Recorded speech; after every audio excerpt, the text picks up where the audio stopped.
Običajno so težave z besedili, kadar govorimo o slovenski glasbi. Ampak tokrat so se rockerji odločili, da bojo peli pesnike. Zakaj?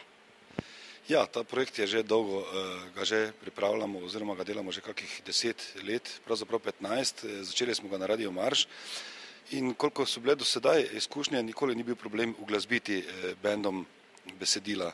Tako da se je izkazalo ravno obratno, da je slovenščina primerna tudi za petje, čeprav pesniki niso pisali v rimah za ta primer, za rockerjeve pesnike, temveč so glasbeniki priredili glasbo.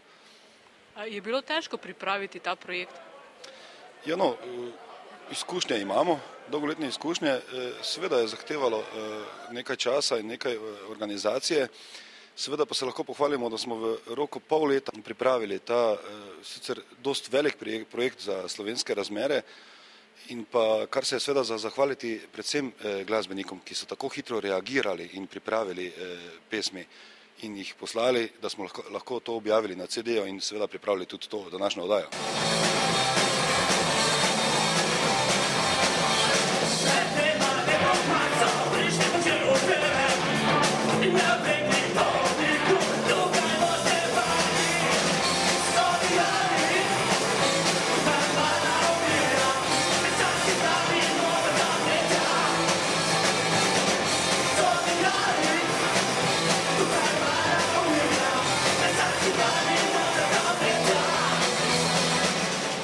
Zdi se mi, da poezija z glasbo dobi še eno dodatno dimenzijo, eno dodatno energijo, kajti ko poslušaš svoj tekst ob glasbeni podlagi, ob tem, da čutiš energijo neko, ki je v ozadju tega in slišiš svoj tekst zelo na glas, ugledaš tudi svojo poezijo v neki drugi luči, z nekimi drugimi poudarki, ki jih pač doda glasba. In jaz mislim, da je kar nekaj pesnikov podobnega mnenja kot jaz, da so zadovoljni, da je njihova poezija, ki je prvenstveno literarna, dobila še nekaj zraven.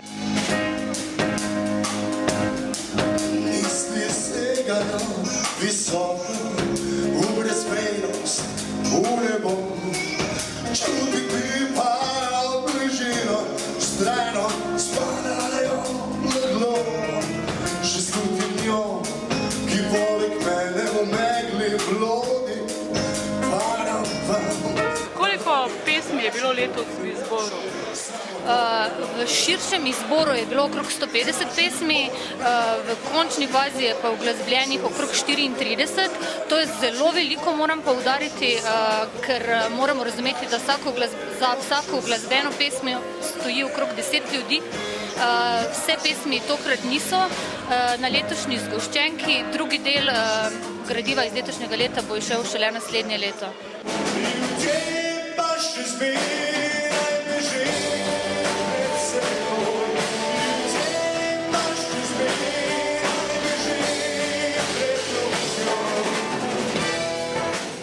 Meni kot avtorju, glede na to, da pojemo v bendu samo avtorske skladbe, sem si zadal, pa se vprašal, kaj lahko sploh poješ nekaj, kar je napisal nekdo drug in dejansko se s tem identificiraš.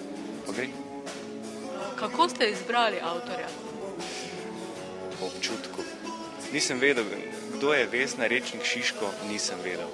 Jaz sem samo pogledal pesem, bila je kot ena izmed mojih in sem rekel, to je naša. Kaj mi rockerji, ali pa da rečem, glasbeniki pišemo besedila, včasih uspe, včasih so bolj posrečena, včasih manj posrečena. Tukaj pa skoraj da nimaš kaj zgrešiti, ne? Pač pogledaš, katera pesem ti odgovarja, tudi, ne vem, slogovno, vsem tja in jo izbereš.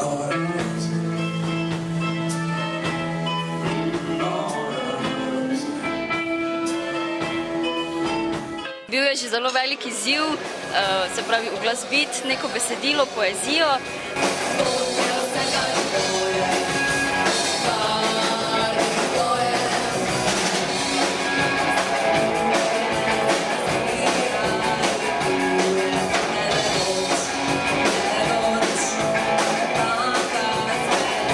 Kakšen je občutek, ko si najprej samo človek, ki igra, potem pa recimo drugi igrajo tudi vaše pesmi? Izjemen občutek. Občutek, da si naredil nekaj več, da zadeva deluje, da ostane, da ni samo muha enodnevnica.